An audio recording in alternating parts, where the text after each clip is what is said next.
Welcome to Marvel Age Star Wars. My name is Sean. I'm sitting here with Brooks. Hello. You might recognize us from the TV Ate My Dinner show. Probably not, but you might. It could happen. And when we say Marvel Age Star Wars, we're talking about the Star Wars comics put out by Marvel Comics in the what is known as the Bronze Age, but starting with the movie release in 1977. Yeah, the vintage. And it ran through 1986, I think, something like that. It came out after the movie, I guess. No, it came out before the movie. Mm-hmm. Before the movie. Yeah. Oh, I guess that explains the Jabba and all the weirdness in the... Yeah, I debated over whether we should try to cover the movie adaptation, which is the first 6 issues of the original Marvel series. But maybe we'll get to those, because there's still, even though that's just the story of the original movie, there's some interesting bits to unpack there, so maybe we'll double back to that at some point. Yeah, we had decided to start with issue 7, because as Sean just said, the first 6 issues are an adaptation of the movie, which we assume most people have seen, and probably read those comics, because it's been released tons of times in preprints. Well, number 7 is kind of cool, though, because at the time it came out, this was the only other Star Wars that there was, right? This would have to be real close in terms of the only thing I think that would have come close to this comic would have been another comic, because they actually started running Star Wars serials in Pizzazz magazine, which was also a Marvel. And I want to say these came out real close to each other in terms of this story and that first story. So those were different stories? They weren't the same as in the comics? Yeah, they're their own thing. So they had their own serial. I'd never heard of that. But we make it to those at some point. But I think we should, because I'm not familiar with that stuff at all, and I think it'd be fun to look at. I've read, of course, all of these years ago, so I don't remember a lot of them, but I've read the entire Marvel series, and I know you have. And you have most of them, right? I have most of them. I mean, I have all the trades for the ones that I don't have, and I think they're mostly later issues that I never picked up, because I went back and started picking up them up issue for issue, because I was really interested in reading like the letters column and stuff too, to see where they were on things. The early lore of Star Wars is you're either going to see it in that letters column or the old Bantha Tracks newsletter was the only way. Those were the internet back then. One of the things we want to do in this show is this series is really interesting because it was such an early time for Star Wars, and this is such an early chapter of them trying to do an expanded universe. And it's so fun to see in that void what they do, because it's really easy. A lot of people will throw tomatoes now and say, oh my god, some of the stuff they come up with, I don't even know. It's like, but nobody knew what Star Wars was. It's exciting to read these old comics because there were no rules except for they'd throw something up to the Lucasfilm, and Lucasfilm would say, no, that sounds dumb, don't do that. Yeah, that's what I love. That's what I was leading into at the beginning. That's what makes these early ones, especially before Empire came out, so much fun, is that there is no canon yet. Yeah, it's a moment in time. And Star Wars is a fun thing, but it has not yet been deemed a sacred thing. Yeah. So they just went with it and said, what would Han be doing right now? Let's and you couldn't get away with that stuff now without somebody being mad about it. So it's kind of fun. What's funny, why there is a benefit in reading the letters columns is that you find that the fandom may have a louder voice now, but those elements were there. There were still people who were writing letters going, this is not the color of Han Solo's eyes. You're like, guys, we didn't have a lot to work with those early issues. But that's the whole business makes it fun. Before canon was such a necessary thing, you just got to see where these guys would try to imagine the story. And this particular storyline that we're going to jump into, starting with number 7, is a perfect example of the constraints that they were given, because this story, I mean, the very first page of it, you see Luke and Han and Leia and C-3PO and R2-D2 and Chewbacca, and you're like, oh, here we go. But then by page 2, they're like, okay, bye to all them, and now it's just Han and Chewie going off on an adventure together. Why did they do that? They were still pretty fresh off of the release of the first movie, and nobody had any idea what Star Wars 2 was going to be.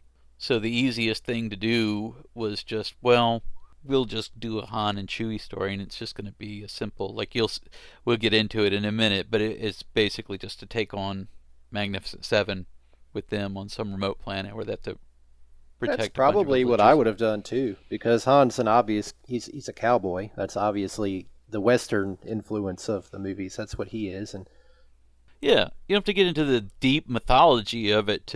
We know Han's deal more than anybody, and we know where he's headed. We get a strong sense at the end of the movie that he's heading out there. He's actually got a continuation story built in to Star Wars where we know that he owes money to Jabba the Hutt and he's got to go try to sort that out.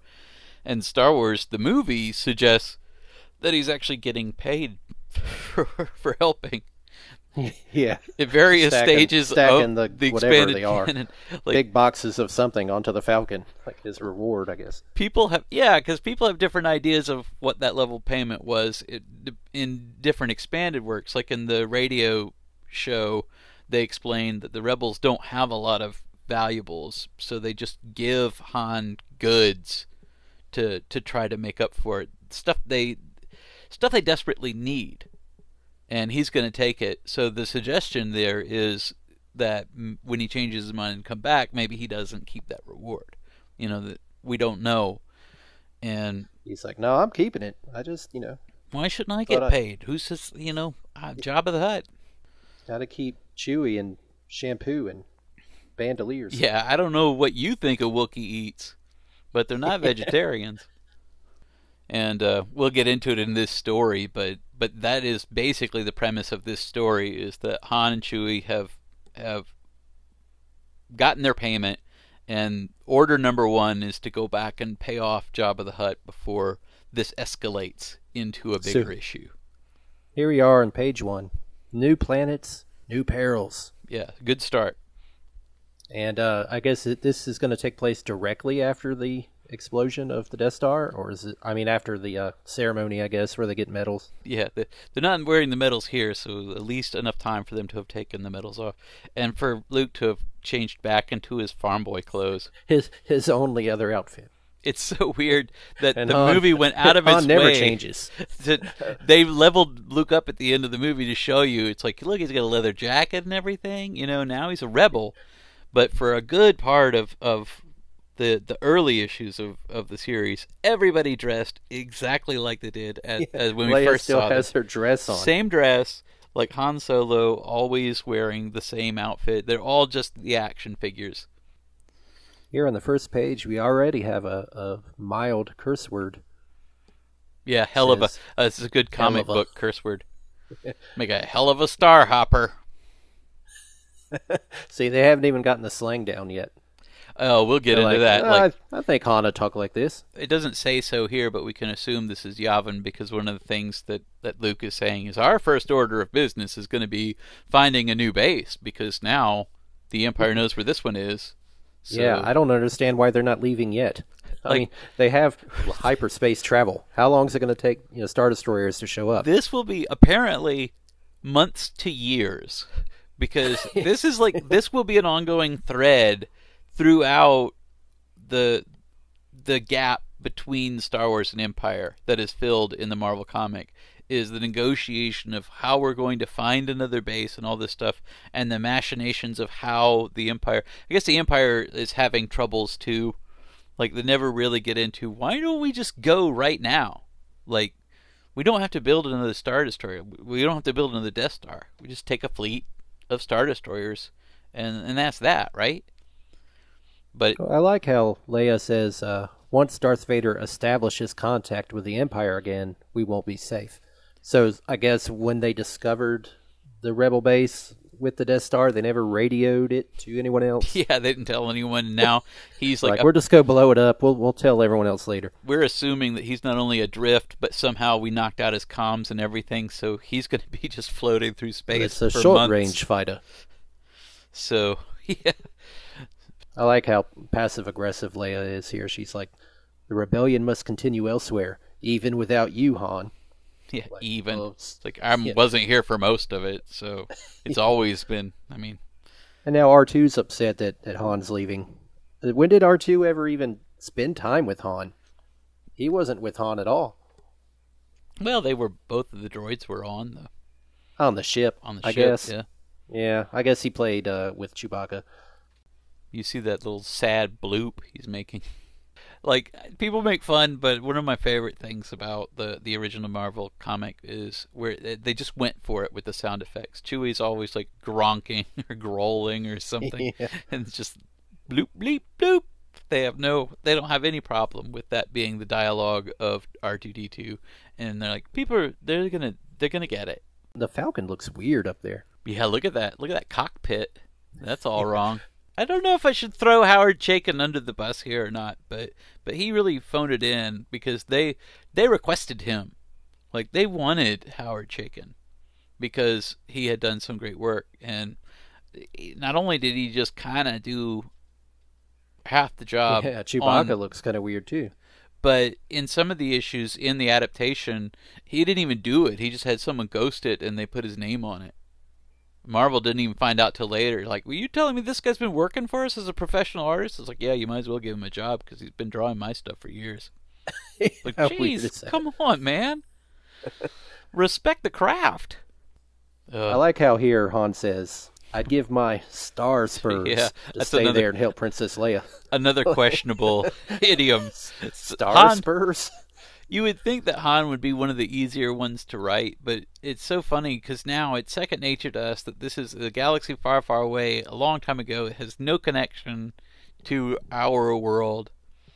But now, like, Han apparently comes from a place that had an Old West style era that is still, I was that you can still remember. He was a Western character, but not literally Star a Western spurs. Character. Like, why would he have spurs? He doesn't have a horse. But that's like saying, I'd retire my space boots. It's like, it's such a lazy. It's like, why? Don't just add star to it. Get a smuggling czar on your tail, buddy. Even a galactic war won't save you. And there's another Urk. Yeah, everything. Guruk.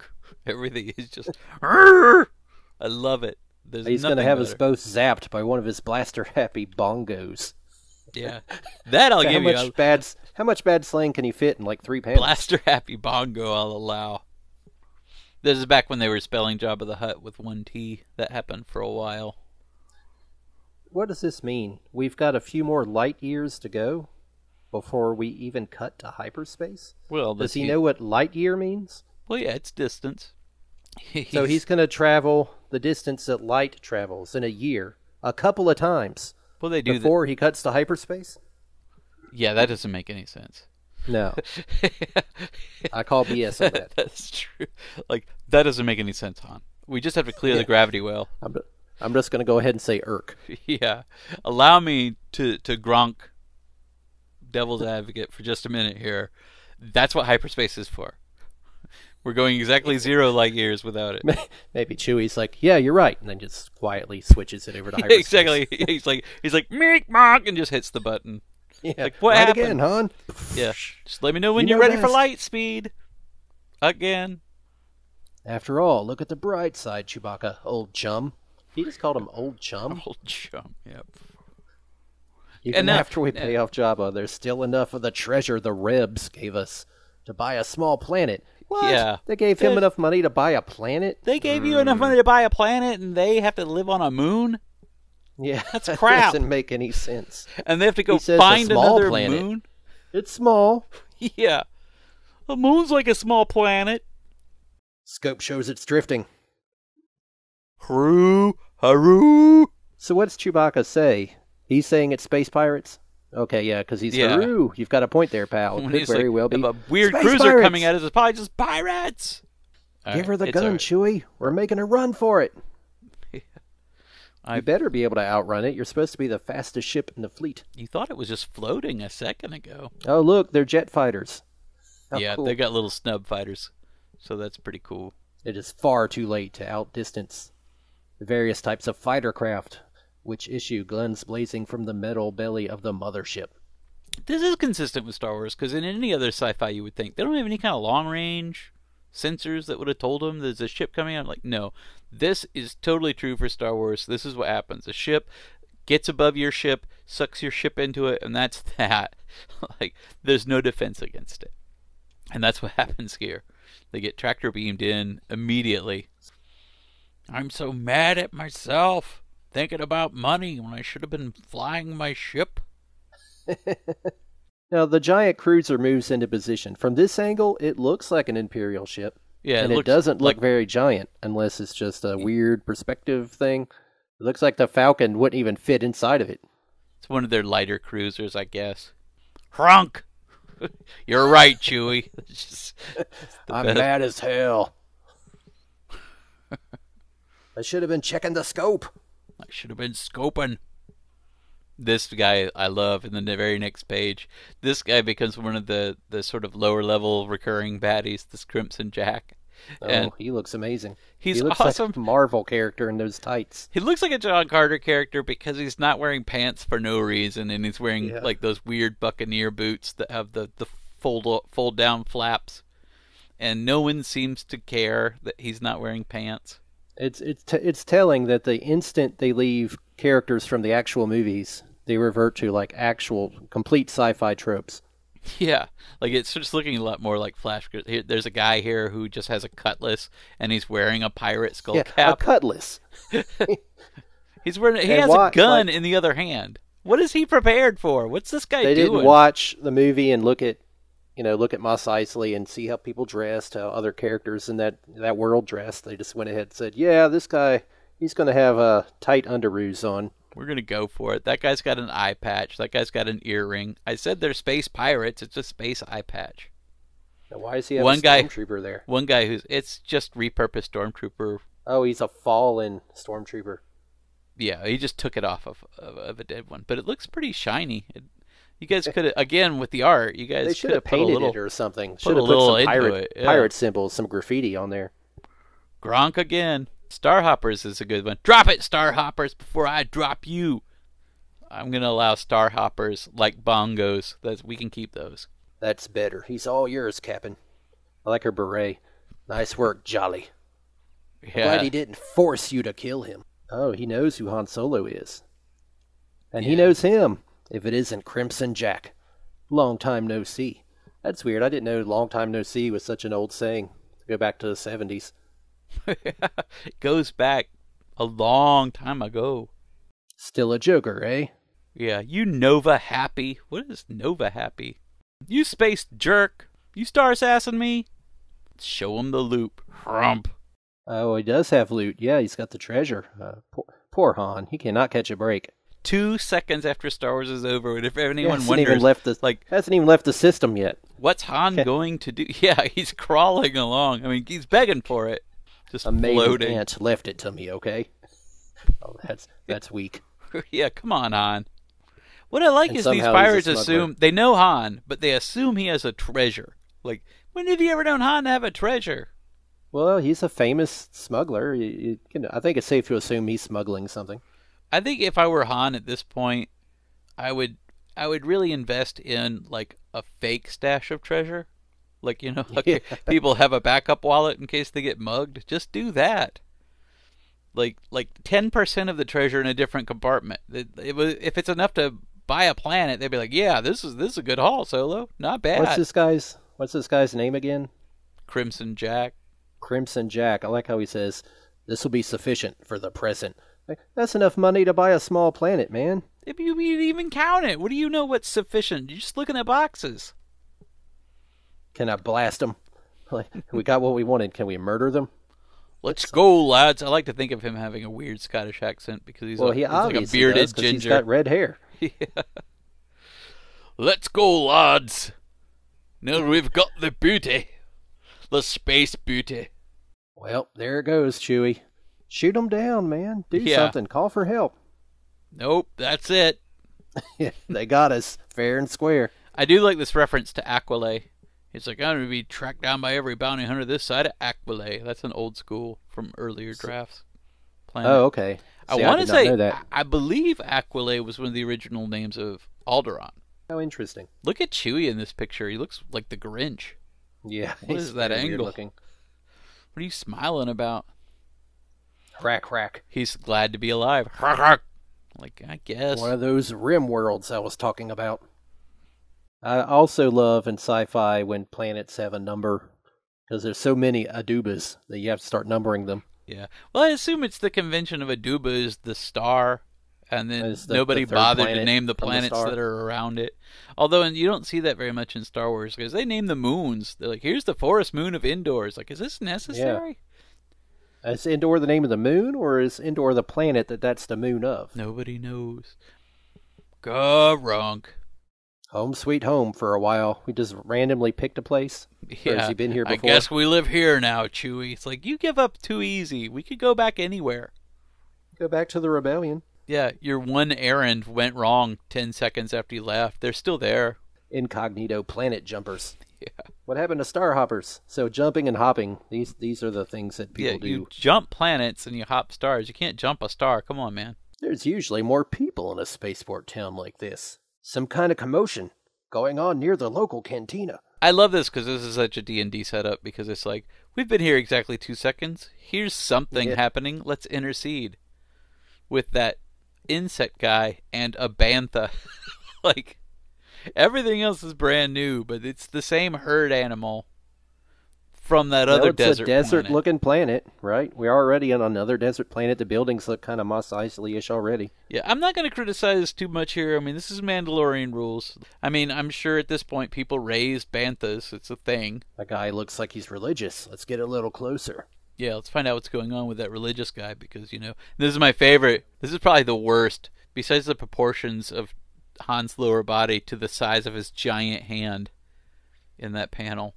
Yeah. But just the line, he's like, I don't know about much about religion. I skipped Sunday school. Like, hold on, hold up. Sunday's a day, and they have religious school. It's a religious day. It's a church day, and they have church school on Sunday in Star Wars world. That's a phone it in line. That shouldn't have made it past. Like, he's like, I don't really care what he says. Why does it matter if he's religious? Is that part of the story? No. Like, that's what makes it a weird line. It's like, why do you have to be religious to help this, like, to understand what this religious guy is doing? He ain't putting no Borgs on our mound. Yeah. Well, this is totally, like, I mentioned earlier that this storyline or was based on the Magnificent Seven. So this is the exact opening scene, like, well, not the exact opening scene, but this is the introduction of Yul Brynner's character and Steve McQueen's character in the Magnificent Seven. And I know Magnificent Seven is based on the Seventh Seal. This storyline, Seventh Seal, the Seven Samurai. Like, now we're really getting messed up. It's based on Seven Samurai, but this story is not based on Seven Samurai. This story is based on Magnificent Seven. Whether or not Roy Thomas is aware of or influenced by Seven Samurai, I don't think is indicated in this story at all. But it's definitely, this is a rip on the Western. And that's how the Western starts, where they're trying to bury an Indian in the graveyard, and the townsfolk aren't having it. So the equivalent, the racial equivalent for that in Star Wars is people are very biased against cyborgs, and that's what's happening here. Huh. They don't want a cyborg being buried in their burial mound. So this insect-eyed priest starts hitting them with sticks. Well, you gotta do what you gotta do. I do like that thrap.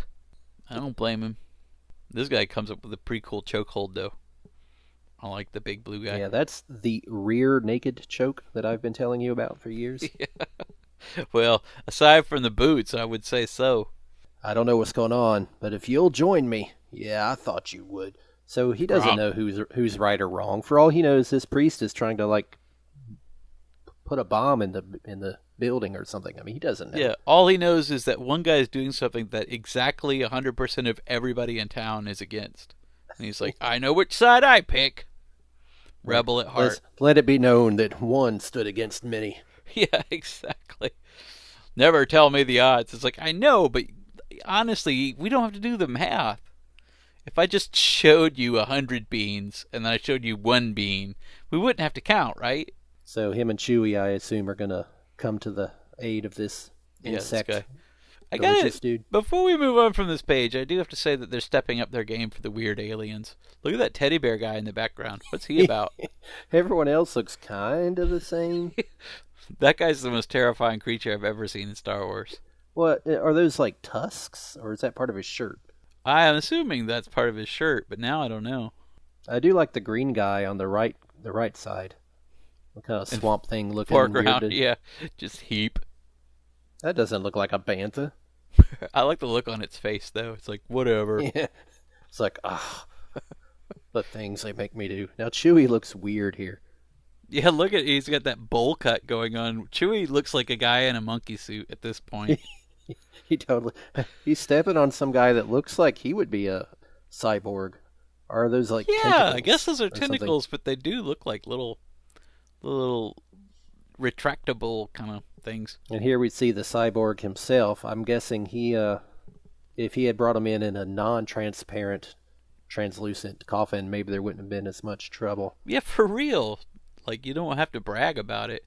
Plus, there's no poop bag on that bantha. I mean, I guess the guy is dead, but he's hanging directly in a glass case. Like, it feels weird and wrong. These guys are just a few mediocre pilots, navigators, crewmen.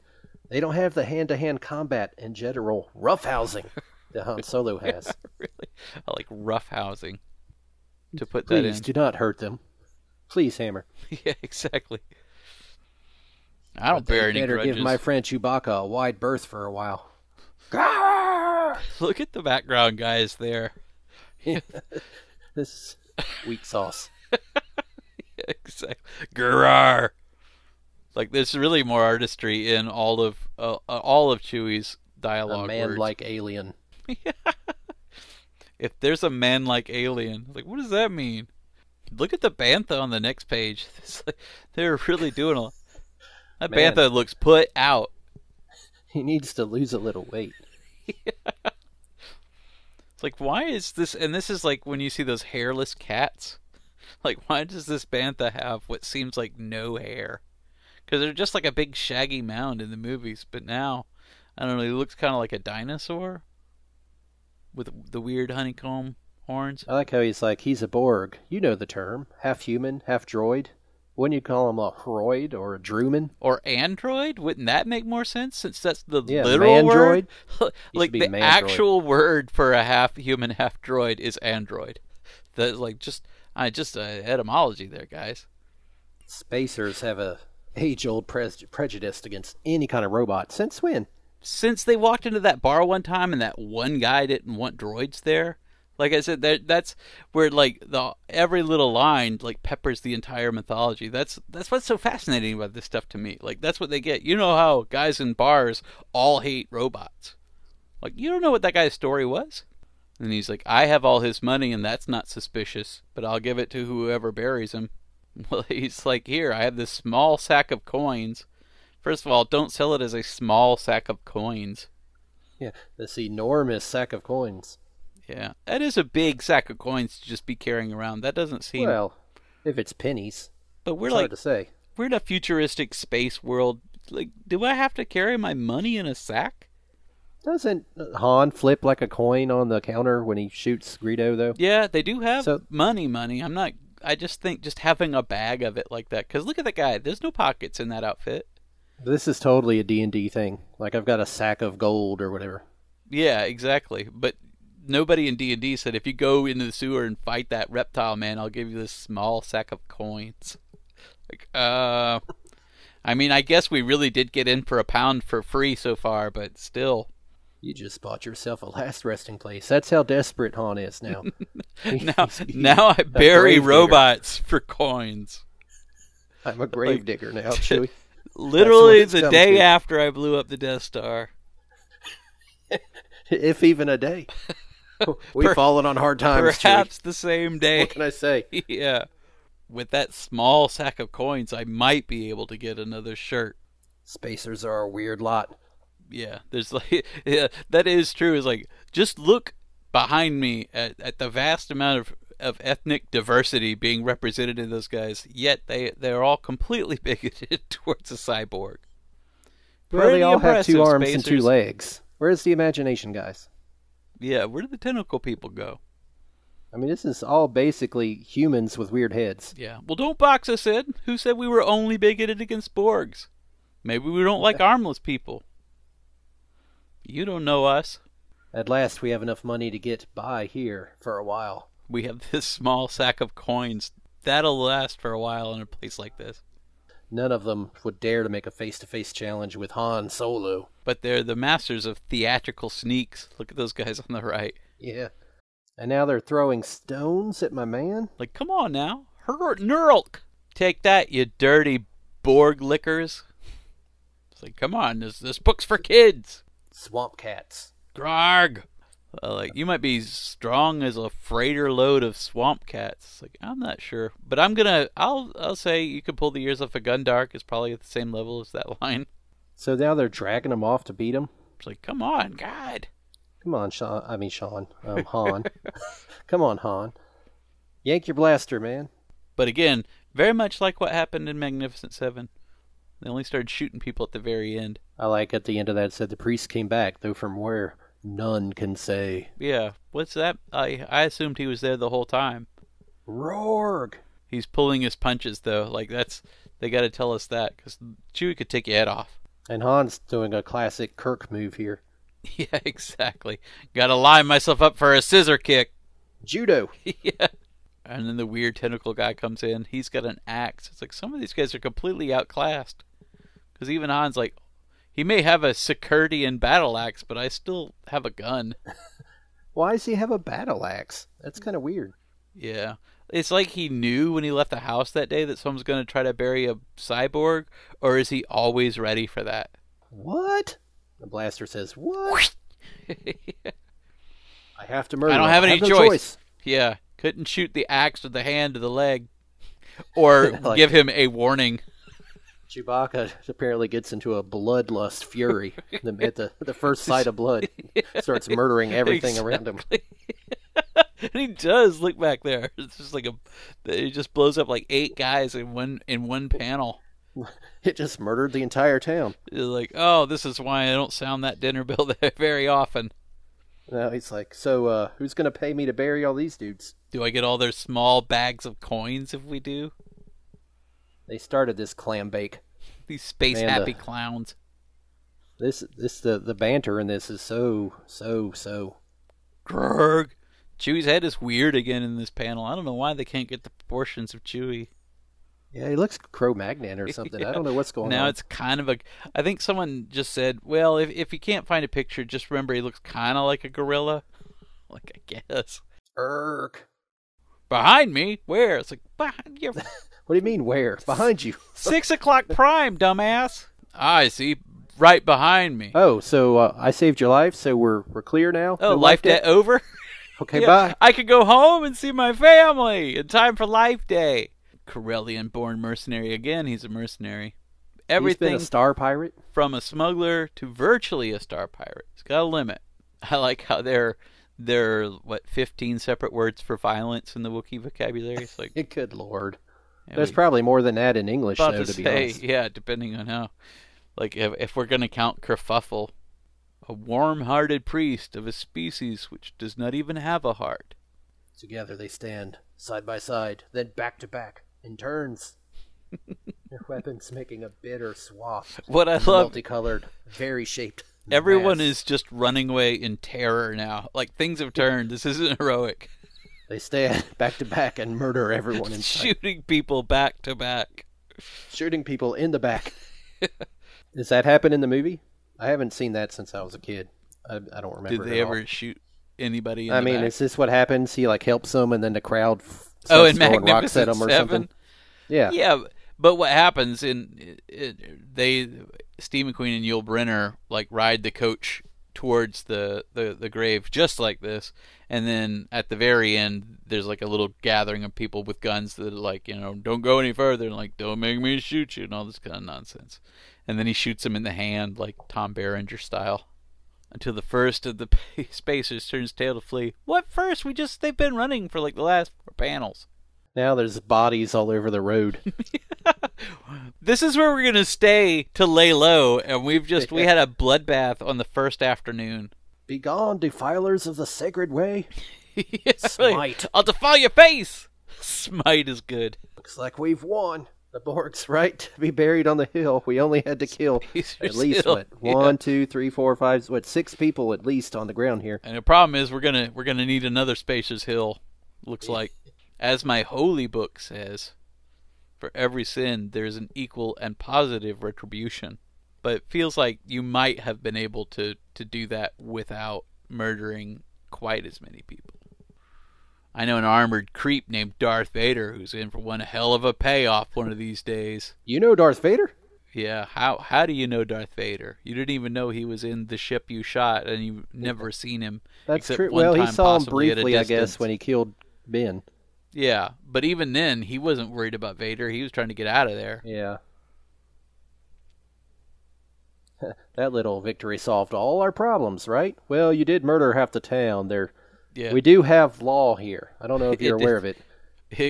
it created maybe potentially more problems, though. Yes. Like I said, my holy book says equal and positive retribution. That includes murder. So Yeah, I'm not not sure all those guys, were attacking you when you shot them. Chewie.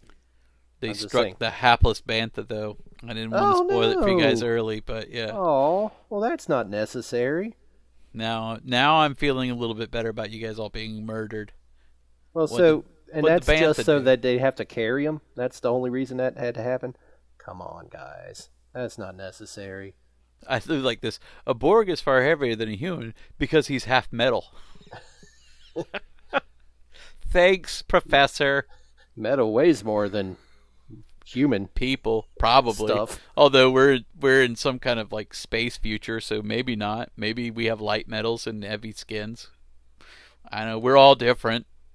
I have an insect Not head. for us, right, Chewie? And then Chewie carries it by himself. Yeah, exactly.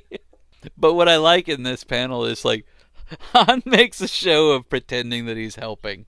Yeah. Here, let me just get this steady right on. Yeah, get the balance just right. Just Show just a little front- respect, Chewie. Come on, I got this. I'm gonna be here in case it starts to slip. Hrunk. Yeah, hrunk seems to have a very specific meaning. Somebody's got to bring up the rear, right? Hrunk. You already said that. See? Yeah, still mean it. That was thirsty work. You wouldn't know if there was a cantina. At the beginning of this, when they landed here, he says, there's some trouble over there. By the cantina. He actually says that. Now he's like, you don't know if there's a cantina. Yeah, Han might be a little heat struck at this point. The third structure on the left, like, come on, there's like 8 buildings there. Just look for the one with a sign outside.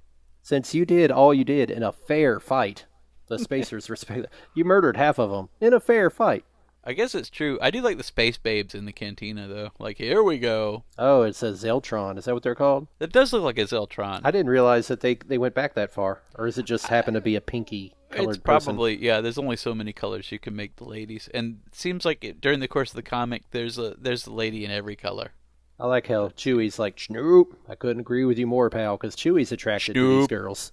He's not What's that? attracted to Wookiee girls. I want to actually do a grab of that balloon right there and put it on Yep. a t-shirt just because that's like sweet. That's definitely Wookiee for sweet. It's like, what do you think about the talent in the cantina here? Chnoop. Then Han uses up all of his coins Another to buy round for the everyone house. around just so they don't hate him. Get them nice and drunk so they can attack us again. I like that little snaggletooth dude in the foreground. Yeah, with his weird little fingers. He's going for it. So does this happen in the movie Magnificent Seven? No. Oh well, actually, yes, they are. I'm trying to remember. Yul Brynner is, I think, in a bar that's when the townsfolk show up and hire him. So it's sort of like this, yeah. How about you, little lady? I'm trying this on every girl in the place. Mm-hmm. CHNOOP. There's a lady there. I'm actually surprised, Han, that you wouldn't go for that girl in the back who has the Princess Leia buns. Oh yeah, that's his style. I don't get what he's saying. What's a nice girl like you doing in a place like this? I hope. I hope. What? What does that mean? I don't know. Maybe maybe the order is wrong there. Maybe it's how about you, little lady? I hope. But no, not if you that doesn't make sense. if you either. follow the hyphens, no, because it's a continuation. Yeah, and you don't ask a question like, "Hey, what time is it?" I hope. I mean, that doesn't make Yeah. any sense. Do we have to go back to the original and see if something was retconned there? Why don't we take a walk and swap life stories? I feel like this is a trap. Just because no girl has ever asked me to take a walk and talk to her before. Not after I delivered such a ridiculous line. Like, how about you, I hope? Or, Yeah. what are you doing, I hope? What do you mean? Plus, wasn't really getting into life stories. I was just thinking, like, let's swap right You now gonna be stories. okay by yourself, Chewie? He's like, I got babes. CHNOOP. I like that girl's princess hat. Yeah. She's like, Man. I've got sort of these thigh-high ninja stars and a princess damsel hat. So this is a weird new side of Chewie that I don't remember. Ladies' man Chewie, you're married. Well, we don't know that at this point. That's not at this point. That's not established canon. Well, let's see where we are on this. God. It has to be before the holiday special. So what? Well, it came out closer. I thought the holiday special. Holiday came special out was like near. A lot or was later it in than '79? Holiday Yeah. special was in '79. Yeah, that's what I was thinking. No, you're right. It was Splint of the Mind's Eye was out in '78, but that just followed some awkward adventures of Luke and Leia. So he turns around just to see Chewie being a playa. And he says "little girl blue," and then which he is turns another around, weird idiom. And the girl has literally disappeared already. Yeah, she wasn't that interested because he presumably didn't even stop walking. He just said something. Like, I mean, that's what's weird. It's like we're walking. Hey, Chewie turns back. What? And she's gone. And even he's surprised. He's like, I'm sure so. Whoa, what's happening here? Check your wallet, hon. It's like something that weird going on. That weird sexual fantasy girl that I was following got replaced by some awkward racial stereotype. Yeah, that's I don't know. That's not very cool. Yeah, that's lazy as hell. Those guys could literally have looked like anything. Like, so they're going to put a proposition to him because he's an honored off-worlder. They know everyone on this world. They know he's not from it. Yeah, just because the people who live here don't walk into town and kill everyone. Yeah. Usually. Unless, of course, you have an unfortunate aversion to dying. What? Yeah. Question mark? Trouble in paradise. So we've established this is paradise simply because there's girls that'll talk to Chewbacca and Han. Yeah. Well, I mean, if that's the indicator, I'm not going to fault you. So my big take from this issue so far, the one thing that is sticking with me the strongest and upsetting me the most, is that Chewie is like into the ladies. I don't know why that bothers me. I actually like that a lot, because that's not a lot in this issue is trying to stretch the mythology, but the idea that Chewie could go out trying to pick up chicks with Han, that makes sense. They're both. That just doesn't seem like the Chewie I know. He seems like a more serious kind of person than that. Like Han's the scoundrel, and Chewie kind of keeps him grounded. But now it's like Chewie's drinking and screaming with the girls and stuff. I don't know, that seems weird. And then CHNOOPing. Yeah, but again, that shows that they didn't know who Chewie was yet at this point. They hadn't really established, I guess. Well, and when you think it's 40 years later and we still don't have a full handle on it, most of Chewie's character traits are just describing his relationship with Han. But he does have Even that now. moment in the Star Wars when he's like, "Rawr," talking to Han about leaving, and he's like, "I know what I'm doing." Like he's telling him he shouldn't leave, he should stay and help. Yeah, he's the so content. you show that he's a good guy, and yet here he just looks like a wild man. It's like, someone showed some blood, so he went into a rage and murdered everyone. Yeah, that bothers me. Then he went to the bar and just started hanging out with all the girls. He can be a good guy and still, he's a long way from home. Yeah, I mean, him and what's his wife's name? Me and Mala have an understanding. We have an agreement.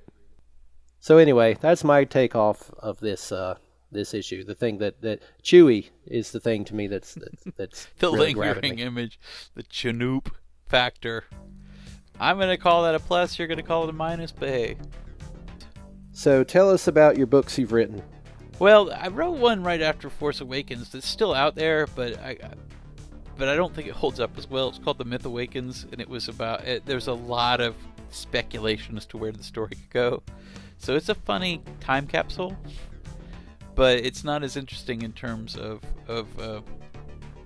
the information, because a lot of it got. I liked it because it went deep into the lore. Like, oh, this was like this, and then Rey could have been part of Project Harvester, which was something that was introduced in Clone Wars, but followed up in with the Inquisitors and in Rebels and all that. It's like, they don't know from that when they're making these movies, Sean. Like, that's what we learned. Like, Yeah, they should have hired you. It wasn't that. It was nothing. Like, yeah, right. Sorry. But the one that recently came out was after The Last Jedi, and it's called The Cosmic Unconscious. And it's all about Jungian archetypes and Jungian psychology in Star Wars, specifically as you see them represented in The Last Jedi. So that's a lot more in depth, and it doesn't speculate into the story at all. It's just looking at those, the character and story as metaphor, and how that really is consistent with Jungian ideas of the collective unconscious. And I'm pretty happy with that one. That one, I worked on that one for like 2 years, and it's 450 pages. So it's kind of a tome, but it's pretty in depth. And if you want to, go check out TV Ate My Dinner. It's a podcast that we've been doing since 2007, I think. Yeah. Pretty long for a podcast, and it's not put out super often. It's not super regular, but Not anymore. it talks about things that you might, if you find us interesting at all, you'll enjoy it. And we'll come back, and I promise the next episode, in which we will discuss issue 8, will be much, much shorter. My name's Brooks. I'm Sean. And this has been the Marvel Age Star Wars. CHNOOP! Hey, this is Brooks. One quick note before we go. The audio we recorded for this episode is more than an hour and a half long. So, of course, I had to edit most of it out, but I decided to put out a podcast of it. If you're interested in hearing what we're discussing in a lot more detail, check that out. I'll add a link to it in the description below. Thank you again, and we hope to see you for the next issue.